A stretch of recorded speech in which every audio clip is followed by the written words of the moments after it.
feed you. The curtain rises. Over the next few hours, you will, and at times, entire ecosystems. But Hai guys, balik lagi di Best Movie. Saat ini, mari kita bedah alur cerita film The Menu. Film ini mengisahkan tentang pengalaman makan fine dining para Crazy Rich yang berubah menjadi pengalaman yang sangat mencekam. Seperti apa sih kisah lengkapnya? Tetap stay tune ya. Diperlihatkan dua sejoli bernama Tyler dan Margot. Tyler ini adalah seorang kritikus makanan yang sudah ngebet ingin makan di restoran Hawthorne. Restoran tersebut tidak kaleng-kaleng sehingga hanya dijangkau oleh orang yang super kaya. Untuk menuju restorannya saja, para tamu akan dijemput oleh kapal milik restoran. Di perjalanan kali ini diisi oleh seorang kritikus makanan bernama Lillian bersama editor bernama Ted. Pasangan Crazy Rich, Richard dan Anne, aktor bernama George dan asistennya Felicity. Juga tiga pebisnis handal, Soren, Dave, dan Breeze. Tyler sendiri sangat terobsesi pada dunia kuliner, sehingga obrolannya menuju ke arah yang bikin enek. Saat sudah sampai di restoran yang punya view indah ini, mereka disambut oleh Elsa, kepala pelayan. Mereka diabsen satu persatu, anak SD ya. Tapi nama Margot tidak ada di dalam daftar reservasi. Itu terjadi karena Tyler udah putus dengan pacar sebelumnya. Jadi Margot ya dijadikan sebagai pengganti semacam itu. Singkat waktu, para tamu diajak keliling pulau. Elsa pun menjelaskan semua bahan yang dipakai merupakan hasil alam di pulau ini. Selain itu, mereka juga diajak ke dom untuk tempat karyawan beristirahat. Saat akan menuju ke restoran, Tyler melihat ada sebuah rumah yang ternyata itu adalah rumah chef. Jiwa kepo Tyler yang meronta-ronta ingin melihat rumah itu, tapi dilarang oleh Elsa karena rumah chef memang terlarang untuk dikunjungi. Singkat waktu, mereka sekarang sudah memasuki area restoran. Semua tamu dipersilakan duduk sambil melihat chef yang live cooking atau memasak secara langsung di depan para pengunjung. Kemudian muncullah seorang chef bernama Julian Slowik untuk memperkenalkan diri dan mempresentasikan menu yang dibuatnya. good evening, Julian Slowick, and tonight it'll be our pleasure to feed you. The curtain. We're but a frightened nano. Tyler mengerti tentang filosofi hidangan dari chef dan langsung menjelaskannya ke Margot yang awam dan terlihat masa bodoh. Harapan Margot sebenarnya nggak muluk-muluk, hanya bisa makan enak sekaligus kenyang. Tapi yang datang hanya beberapa titik selai tanpa roti, yang membuat tamu lain juga tampak kecewa. Fiendish, really?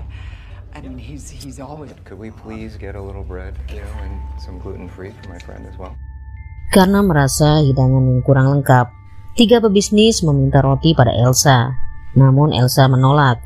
Di sisi lain, Margot sama sekali tidak mau memakan menu yang dianggapnya sebagai sebuah hinaan. Mengetahui itu, Chef Slowik mendatanginya dan menanyakan kenapa dia tidak memakan hidangannya sama sekali. Margot menjawab, dia mempunyai hak untuk tidak makan. Chef yang tersinggung langsung meninggalkannya untuk kembali menyiapkan menu selanjutnya. Kali ini, menu Chef Slowik berjudul Memories atau Kenangan, terinspirasi dari kejadian pilu di masa kecilnya. Sambil mendatangi meja wanita tua yang merupakan ibunya, Chef Slowik mengisahkan saat sang ibu marah pada ayahnya yang selalu pulang dalam keadaan mabuk. Karena naik pitam, ayahnya mencekik leher si ibu. Chef Slowik memohon agar ayahnya menghentikan siksaan pada ibunya, namun tidak berhasil. Lalu, Chef Slowik berinisiatif menusukkan gunting di paha ayahnya. Singkat cerita, paha ayam yang ditusuk gunting disajikan.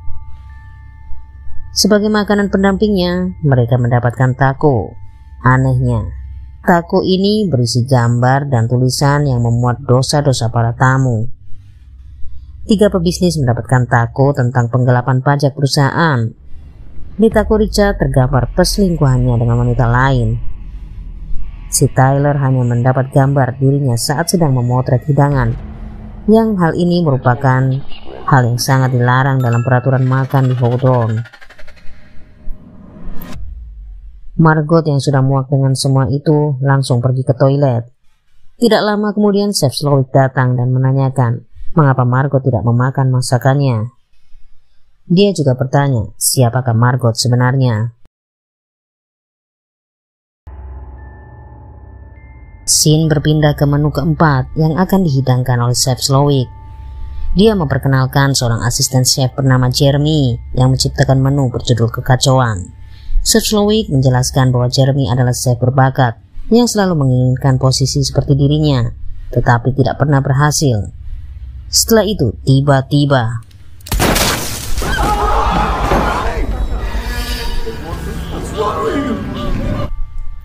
Chef Jeremy benar-benar totalitas dengan apa yang dibuatnya. Keadaan semua tamu menjadi kacau. Melihat situasi yang semakin mencekam, Pak tua tajir dan istrinya ingin meninggalkan restoran ini. Tapi saat akan pergi, mereka dicegat oleh staf restoran. Dan yang terjadi, jari manisnya malah dipotong tanpa belas kasihan. Please hold still.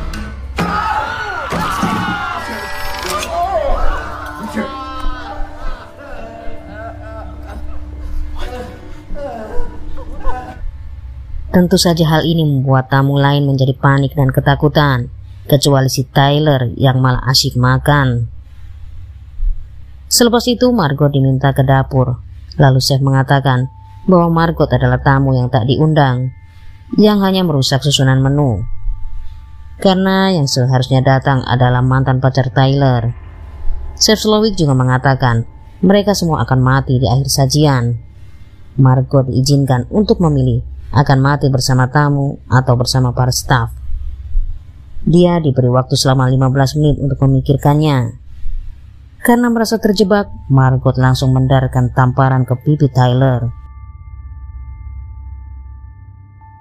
Para tamu menanyakan alasan chef melakukan semua ini. Lalu Chef Slowik menjelaskan bahwa dia sudah muak dengan kritikus makanan yang telah merusak reputasi sebuah restoran hingga membuat restoran tersebut tutup. Juga kemarahannya pada sang aktor film yang sangat mengecewakan Chef Slowik saat menontonnya di waktu hari libur yang begitu jarang dia dapatkan. Lanjut ke menu berikutnya.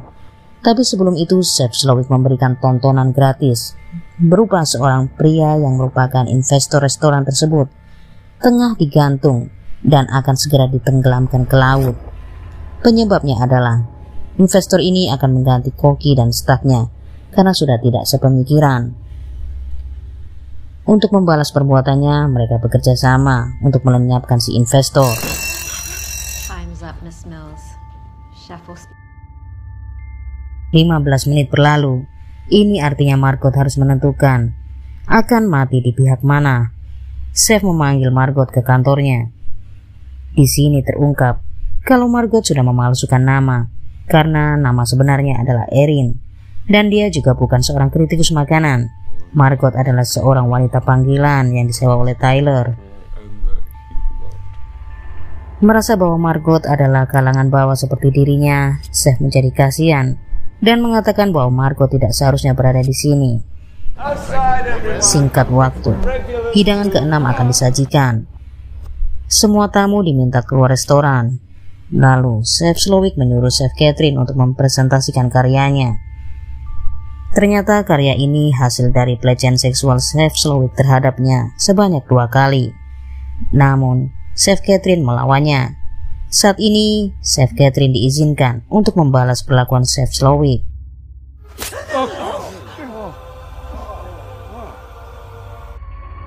Selanjutnya dibuat suatu permainan.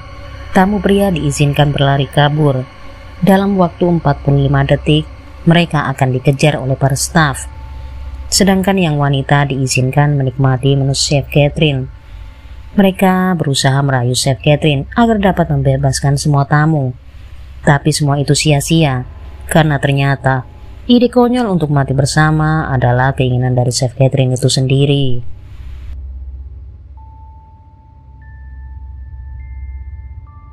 Para pria dengan mudahnya tertangkap satu persatu.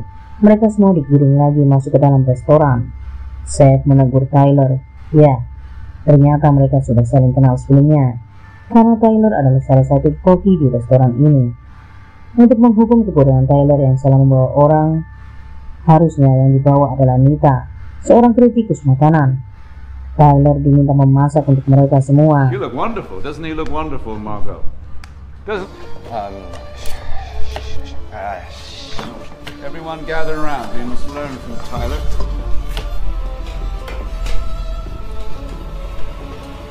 Karena grogi, masakan Tyler jadi acak kade tidak karuan. Kemudian, Chef membisikkan sesuatu di telinganya yang membuat Tyler sedih dan langsung lari pergi.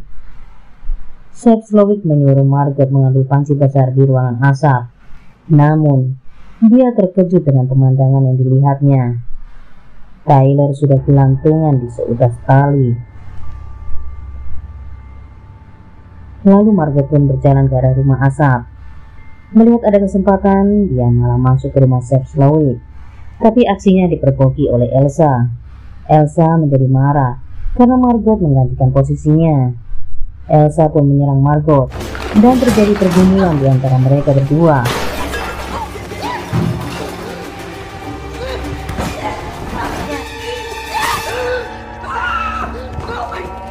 Setelah tewasnya Elsa, Margot masuk ke kamar Chef Slowik. Di situ terdapat artikel koran tentang kritikan dari kritikus makanan. Ternyata dulunya Chef Slowik adalah koki terbaik yang hidupnya masih sangat ceria ketika bekerja di restoran burger jalanan. Perhatian Margot tertuju pada sebuah radio komunikasi. Tidak membuang waktu, dia langsung meminta bantuan lewat radio itu. Setelahnya, petugas keamanan benar-benar datang ke restoran. Chef langsung membereskan semua kekacauan yang terjadi. Polisi itu mengenali si aktor dan meminta tanda tangan. Tapi, aktor itu malah menuliskan kalimat permintaan tolong. Ternyata polisi ini adalah komplotan dari pegawai restoran gila tersebut. Hands on your head. Everyone, now. You're joking. Sit down now. Quiet.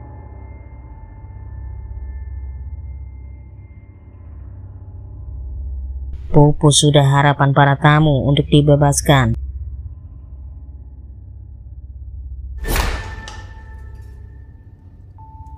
Tiba-tiba si Margot berani nyeletuk tentang ketidakpuasannya pada menu buatan Chef Slowik, karena makanan itu sama sekali tidak mengenyangkan dan dibuat tanpa passion.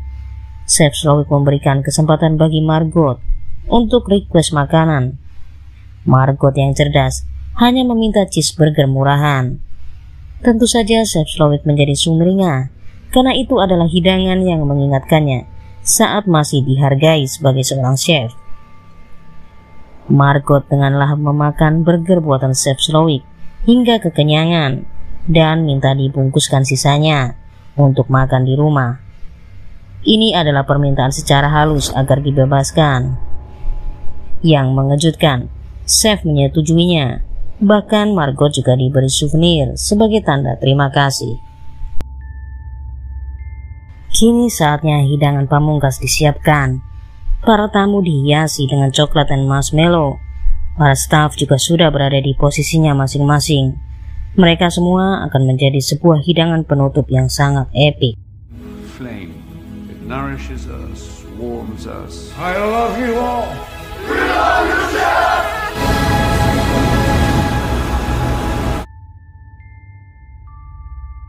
Di sisi lain, Margot hanya bisa melihat kengerian itu sambil makan cheeseburger. Dan film pun tamat. Benar-benar ending di luar jangkauan BMKG. Terima kasih sudah menonton. Sampai jumpa lagi.